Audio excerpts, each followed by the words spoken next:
Hello there once again. So, eto na nga. Luto na naman ang ating unang buko pie sa araw na ito. At i-share ko sa inyo ang aking simpleng oven done buko pie. So, yan na. Maraming salamat sa mga support ninyo. Let's support each other, mga YouTuber. Please do subscribe my channel and I will do the same for you. So, yan mga kamamshis.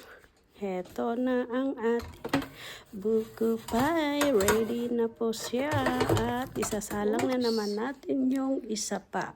So, dahil mini oven lang ang meron ako, so yan, hindi ako pwedeng mag-double cook sa mga pizza pieces ko. So, yan. Goodbye and God bless!